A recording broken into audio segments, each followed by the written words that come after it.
Welcome back. What's up, everyone? Medium Cindy Kaza in the building. I am here in the building. We're not in the building. We're in the car. How come this isn't popping up? It takes a second. Oh. So now you should know. So now if you scroll down, it probably pops up. So we got to talk about this big news story coming up, huh? Well, I mean... It's interesting, though. I want to know. Wait, how come this isn't... Let's see. Every time, I can't get this right. Yeah. You're going to kill us. No, I swear to God, we're not. every time I get into the car We're for stopped. Captain's... Oh, there it is. There you are. Share now. Go. Share. We're in. All right, cool. Now I can turn that All on. right, now here we go. Now put the car in automatic drive mode. We're good. Oh, God. You need a self-driving car. It's three-quarters. It's Three-quarters self-driving? Yeah. Well, let's not try that today. Why not? It's on. It's doing it. I'm so scared. I do it every time. I know. I just set this. It's all set. I just took, in the parking lot. Your teeth are very white. Did you get them whitened? No. Oh. Maybe it's just. Don't they look white? Good genes. I do use whitening toothpaste. Oh, yeah. Every day, so maybe that helps. Yeah. Does that help? I guess. You have white teeth too, though. I know. Yeah. I'm gonna pull out. So what's going on in the news? You got some skeptics out there or what? No, it's not about me, No, I know. Well, I guess. But it's interesting because it's just like anything. So these guys are running around. Tell me the story. Okay, so there's an article that came out in the New York Times, like, what day? Today's Friday, so I think it was like Tuesday or something, or I don't know. But, look, there's already somebody posting the Bible. Thank you. I appreciate that. We appreciate you. I respect your opinion. But we will say goodbye to you. Okay, so, goodbye. And it's okay, it doesn't offend me. But there was an article that came out, which, it's coming from people who are going around and trying to, prove that psychic mediums are all fake. Maybe not all fake, but right. It didn't say all psychic mediums. But what they're doing is they're going around and going to live events and setting up fake Facebook pages to see if the medium is using social media to research the people in the audience, right, and prior to the show. Who has that kind of time? I don't know. But I mean, I don't, but that's right. why I told, I was talking to you about earlier, I'm so glad I work in the venues that I work at because I don't have access to the client list. Correct. Or yeah, the you have ticket no sales. idea who's going. I don't even know who's coming. Yeah. So that's interesting. But the thing is like, there's probably some people out there that are doing it of course. fake, right? They're fake. There's frauds in anything. Everywhere. They're fakes in any fields, right? And Absolutely. there certainly are, but... I mean, look at doctors. There's people that impersonate doctors, right? Or and they do real surgeries. That's horrifying. And then they go to jail. Yeah. That's crazy. Yeah. So there's crazy people out there doing things like that all the time. Yeah. But did they find anybody that was doing it? Were they valid in any of the circumstances? I don't know. I mean, I don't know because I didn't see the research. I didn't see any of the documents. It's like, they're writing an article and then you're going on hearsay. Is right. it true or is it not? So I don't even want to comment on that. But I think that talking about that sort of thing is really important because I think skepticism is good. People should be skeptical and it's a healthy thing. Yeah. But not all mediums are frauds. Right. No, not at all. And then the interesting thing is like, who has the ability, first of all, if you're that good that you could go on social media, read stories about everybody who's potentially coming to the audience, and then you could pick out the person. Like, I have a following, and I see people all the time. I'm not even sure when I walk into town if that person is the same person that's been talking to me on social media for the past 3 years. Yeah. Isn't that so weird? Yeah. Like, do you ever have that situation? Yeah, it's out of contact, right? So many weird, times yeah. I've been in areas or restaurants or situations. I'm like, I'm pretty sure that person is a friend of mine on social media that we talk on Instagram or Facebook, but I am not going to say hi because I don't know. So these people, they're saying that there's somebody that good that they can go. It's got to be a small audience, not like what you do, because you're doing huge audiences, like 200 plus people. Yeah. So I don't know. I mean, I don't know all the details, but if somebody actually is doing that, should they be called out? Absolutely. Of course, if that's ridiculous. actually happening, then sure. But you know, who, I don't know. Because I feel like sometimes some of the people that are really trying to do that are people that just automatically hate us and don't believe in anything we do. That are trying to say that they're debunking, they're so good at, they know everything else. Which in their lives, they're probably totally whacked themselves, and they have nothing else to do except try to troll people on the internet. I don't know. What kind of life do they live that they actually have the ability to worry about this stuff? And I don't know. Everybody, you know, and that's what I was saying before. The beauty is that we all have a right to speak our minds and freedom of speech, and freedom of religion, and all that stuff. But you know, I think the other misconception about mediumship or psychic ability is, well, hey, everybody has an intuition, so that's the root of the psychic ability. Every human being has intuition, right? Yeah, but not like yours. Yours is amazing. Well, you just know I'm just more everything. I don't know everything. Oh, I'm telling you, some of the stuff that you told me, I was like, I couldn't believe it. But I would hate to date you. Oh, thanks. That's probably why I'm still single. Nobody wants to date me. It'd be the worst. Ass. You'd be like, oh, okay, I know what you did. But you know, it's just really it's interesting. But I think what it is that the misconception sometimes is that because if movies we've seen in Hollywood and stuff, like The Sixth Sense, I love that movie. I'm not knocking the movie because it's awesome. But is it real? They got a lot of things right. But the thing is, most mediums, I really don't know a single medium that sees people on the other side like I'm looking at you all day long every day and is having a full-on conversation like we're having right now. Right. It's way more subtle because we have hear things, we have impressions that we see in our minds, we feel and it kind of hits you all at the same time. So I always describe it as kind of like playing Pictionary, charades, and telephone simultaneously. Okay. Because you have visions like clairvoyance. So have you ever had a dream about something that's going to happen before it did? Or, right. Yes, I have. You wake up and you're like, wow, I just had a dream something was going to happen, and then it happens. That's clairvoyance. My mom had a dream that the house was going to get burglarized, and it did. This was 20 years ago, but yeah. Mm-hmm. And then it did the next day. Right. So what is that? Psychic. It's a premonition. It's amazing. So the thing is like, if you're talking to somebody, do you have to put aside like the other ability to know like either what they're thinking or feeling, or what is it? Like if me and you are just having a conversation, do other things pop in your head like, oh my God, I know? Oh no, so I can turn my ability You just have to go down and turn on and get into that funk. I don't want to know your mind all I know, the time. but like, does that ever get in the way of like just normal conversations? No. And not for me, because I don't always keep myself open. I wouldn't be able to like walk around doing that all day. You need a very open mind, Cindy. I know. But that's funny, right? Like, so you actually have to tune in. So it's kind of like flipping a switch where you expand your consciousness outside. So that's where that exists, right? Yeah. But it's like flipping a switch. So it's not on right now. I'm just talking to you regular. We're just regular. Yeah. Not like last time. Last time it was good. It was really good. I couldn't believe it. That was amazing. I actually wanted you to talk to my grandparents, and you named my grandfather. The first thing, you had no idea that I had actually told somebody that I wanted you to do a reading and see if you were going to talk to my grandfather. Oh, really? Yeah. I told you. I didn't tell you that. And then the first person you said was Charles or Charlie, and his name was Charles, which was like, I was freaked out.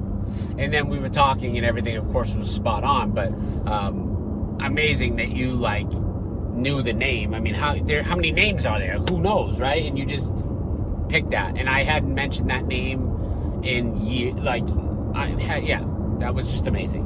It was really, really crazy. So you have a cold right now. I do. Why don't you tell yourself that you are not going to be sick?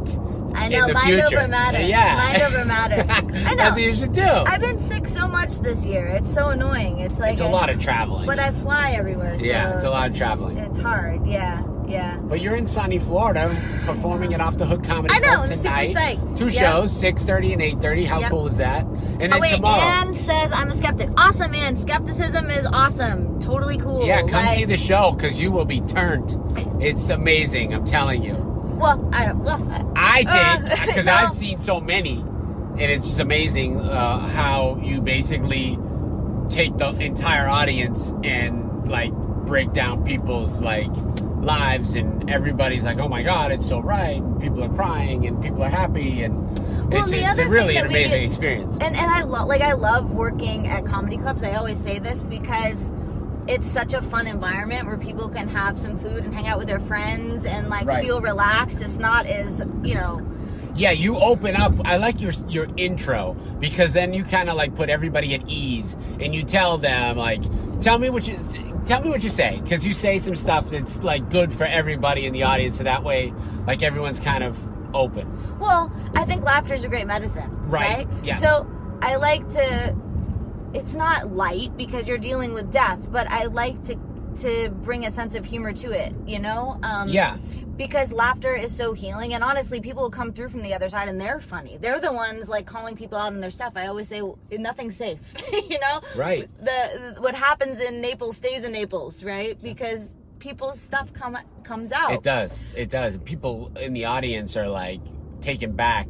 There's people crying, there's people happy, like people are sometimes you get some of the people when you're doing readings like, okay, I can't take anymore. Right? And that's and fine. How do you feel when they do that? I'm not there to drive the nail in and make somebody run out crying. That's not okay. Right. You know, I think as somebody working in the public, you really have to be respectful of that, because you don't want people to ever feel unsafe in your environment. Absolutely. You know, and I always tell people, if I'm going too far, and sometimes I can sense things and I won't say everything. Yep. Because it's not appropriate. If I'm seeing a homicide and I'm seeing the whole scene playing out in my head, I don't have to really describe the details of the scene. No, but completely. You do sometimes see it. You see it, right? I can see it. Because one time there was a pretty touchy subject, right, with something like that in the audience, I remember. Oh, I don't know. At one of the shows. Probably. Yeah, there's homicides, or I think it was a death, and it was I think a still open investigation, and that you came across. It was pretty interesting. And so you can see as a medium, see the scene in your head of what happened, but it doesn't mean on stage I have to give every gory detail. That's not why. I mean, that's just traumatizing for the person that went through that experience. Right. In the audience. It's not necessary, you know? So there's a way to give the information that's not like that. There's a lot of healing that happens too, though, when people come to the show. Like they want so bad to figure out what they're looking to talk to people in the past. And when you hit that, when you come across a person and they're like, they're just like, they never forget it. I get people messaging me all the time. Oh, really? Oh my God, is Cindy coming back because she talked to somebody in my past? Yeah, I'm telling you, it's amazing. No, that's sweet. I'm just glad I can get the information out. You know, I don't like to take credit for it, I guess. That feels weird to me, because I just give it to God. I believe in God, you know, and I know a lot of people think that this is against God. But I think there's a difference. Yeah, you do. That's part God. of the opening that you do. When you first do your opening announcements, I liked how you kind of tie everything in and tell people you don't have to believe in X, Y, and Z in order to understand what we're talking about. Mm-hmm. But what do you say? I like to let me hear what you say. Well, my intro is like 15 minutes No, long. just that part. That part's really good. When you say, like, regardless of your religious beliefs, we're here for, like, that kind of stuff that you say is really interesting. Well, I just talk about, that I believe in God, and God has a plan beyond our own. Because what happens is when, you've got so many people in an audience, sometimes it's 250, 300 people. Right. Obviously, everybody there, or almost everybody there, wants to have an experience. Yeah, right? they all want readings, exactly. Yeah. And sometimes but you can't do that. And there's not, it's impossible. Correct. And so, psychics are bullshit. Hey, Paul! Love you, bud. All right. So, but anyway, the thing is, people will walk away sometimes and they don't get a message, like really upset, Yeah. And so I just try to turn it over and say, there's a plan beyond our own. Whoever gets a message gets a message, and just please be happy for those getting messages, right. Because sometimes even the people getting messages will get a message for somebody connected to them, not even for them. Right. Right. But I just allow whatever happens to happen, so. Which is really amazing how the show just kind of goes. You could do it hours. Yeah. I mean, the show's, almost 2 hours, an hour and 40 minutes, hour and 30 minutes. But literally, you could go for 8 hours and still, like, every person would still have information given to you. I don't understand how you process it all coming at you. It's a lot. It's a lot sometimes. Yeah. Is it race like at you, or is it just coming slow? It depends on the night. Like, some nights it's better, it's easier than others, where I feel like things are really, really, they're standing in line, and other nights I feel like I'm being bombarded. So that's on me, though, you know, as a medium. I have to... Right, that's what I'm saying. I want to understand, like, when you're up there and you're looking at 200 people, does things just start blasting at you, or is it like, okay, I see this is hovering here and you got to pick it, or how is it? I just want to say, hi, Lisa. Okay, so the way that it happens is I'll be on stage, right? And then I feel the information coming in. So I'll say, for example, this is just an example. I have a dad here. I'm hearing the name Rick or something. I know you hear it before you see it, or do you see it? Do you see it or no? It hits me in a lot of different ways. So sometimes I'll feel the relationship. It feels like dad, or I know it's dad. Sometimes I'll hear the name. Oftentimes with names I hear it, but it isn't like you're hearing me speak to you now. It's like if you were to sing the words to your favorite song in your head. It sounds like I'm talking to myself. Okay, yeah. The only way that I know that I'm not talking to myself is when somebody says yes or no to what I'm saying, you know? Right. So that's how that works. Okay. Right? Because I'm not trying to understand that. So I can see, where you get a song stuck in your head, you're not singing it, but it keeps replaying.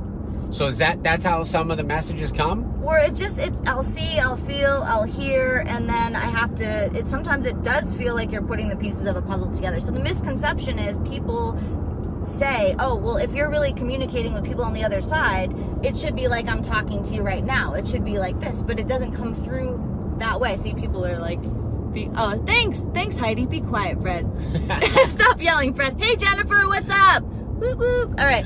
It's hard to see, guys, when I'm driving. Don't let him read these comments. Yeah, we're driving into the light, so I can't really read. You're driving into the light? Yes, see? That's how it is. Everything's about mediumship today.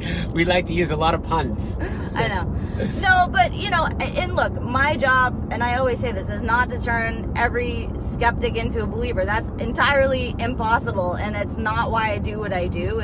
That isn't even a battle worth fighting. Right. And if I operated under that kind of agenda, I would just what's the point, you know? So many people, though, that they want to be a skeptic and want to be like, oh, this is BS, and then they leave, they're like, damn, I don't know how she did it. Every time. Well, and every time. And people will be like, you're a mentalist, or you Googled people, or it's like, I seriously don't have time to Google 250 people. You couldn't Google because you wouldn't know.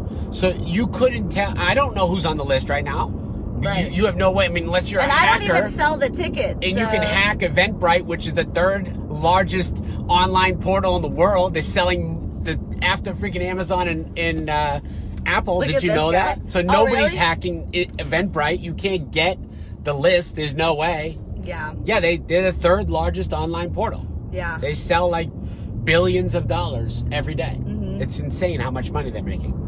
Yeah. So there's no way that like you're hacking that system to figure it out.